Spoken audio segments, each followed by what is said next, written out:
hypersensitivity due to local anesthesia. Okay, so আপনার মনে করেন যে কোনো একটা পেশেন্টের আপনি লোকাল অ্যানেস্থেশিয়া দিলেন, তো সেই ধরনের পেশেন্টের আপনার লোকাল অ্যানেস্থেশিয়াতে আপনার হচ্ছে অ্যালার্জি ছিল, কিংবা কোনো একটা পেশেন্টের প্রোফাইল্যাক্সিস করার জন্য আপনি অ্যামক্সিসিলিন বা পেনিসিলিন দিলেন কিন্তু সেটাতে অ্যালার্জি ছিল।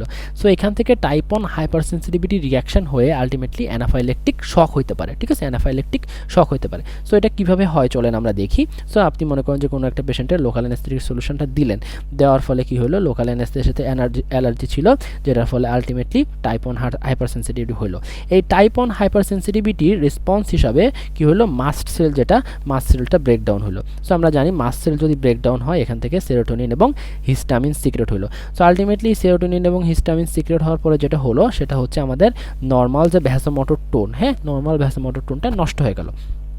সো ভ্যাসোমোটর টোনের কাজটা কি, ভ্যাসোমোটর যেটা করে সেটা হচ্ছে আমাদের ব্লাড ভেসেলের ক্যালিবারটা মেনটেন করে। সো আলটিমেটলি ব্লাড ভেসেলের ক্যালিবার মেনটেন হওয়ার ফলে এখানে ব্লাড প্রেশারটা মেনটেন হয়। এখানে কি হয়, এখানে ব্লাড প্রেশারটা মেনটেন হয়। সো ভ্যাসোমোটর টোনটা যখন নষ্ট হয়ে গেল আর ভ্যাসোমোটর টোনটা যখন লস হয়ে গেল, তাহলে কি, যেটা ব্লাড ভেসেলের ক্যালিবার মেনটেন করতেছিল সেটা যখন নাই, তাহলে ব্লাড ভেসেলগুলো কি রিল্যাক্স হয়ে যাবে। So ultimately blood vessel relax হওয়া মানে কি, এটা ছেড়ে দিবে। ঠিক আছে, মানে কারণ রিল্যাক্স হয়ে শুয়ে আছে।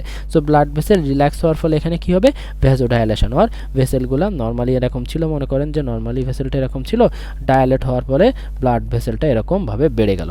সো ভেসেল যখন ডায়ালেট হচ্ছে আপনার বেড়ে গেল, তাহলে কি এখানের মধ্যে পেরিফেরি যেগুলো আমাদের হাত পা যেগুলো, হ্যাঁ, so accumulation of the blood in the periphery, কারণ আপনার ভেসোডাইলেশন হয়ে গেছে, ভেসেলগুলো বড় হয়ে গেছে, তাহলে অবশ্যই পেরিফেরিতে যে ভেসেলগুলো ছিল ওইখানের মধ্যে কি অ্যাকুমুলেশন অফ দ্য ব্লাড, ওইখানের মধ্যে ব্লাড অ্যাকুমুলেশন হবে, খুব স্বাভাবিক।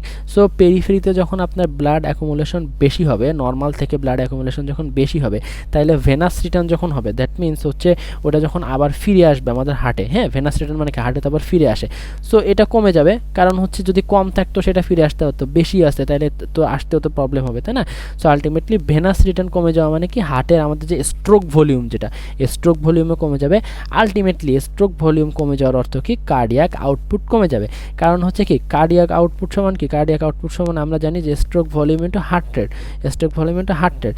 সো আলটিমেটলি যখন আপনার স্ট্রোক ভলিউম কমতেছে এবং ভেনাস রিটার্ন যখন কমতেছে, সো কার্ডিয়াক আউটপুট খুব স্বাভাবিকভাবে কমে যাবে। খুব স্বাভাবিকভাবে কী হবে, কার্ডিয়াক আউটপুট কমে যাবে। আলটিমেটলি কার্ডিয়াক আউটপুট যদি কমে যায়, ব্লাড যদি কম হচ্ছে পাম্প করে, সেই ক্ষেত্রে কি, সেই ক্ষেত্রে আমরা হাইপোটেনশন দেখব। ঠিক আছে, সেই ক্ষেত্রে আমরা হাইপোটেনশন দেখব।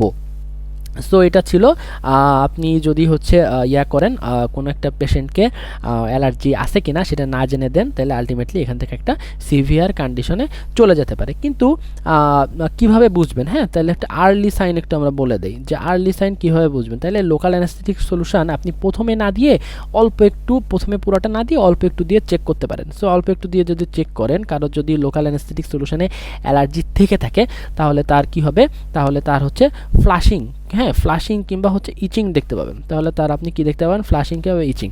সো বুদ্ধিমানের কাজ হবে, আমি বলছি না যে আপনার সাথে হবে, হ্যাঁ, কিংবা সবার সাথে হয়, কিন্তু একদিন যদি হয়ে যায় তাহলে তো আর কিছু করার নাই, তাই না।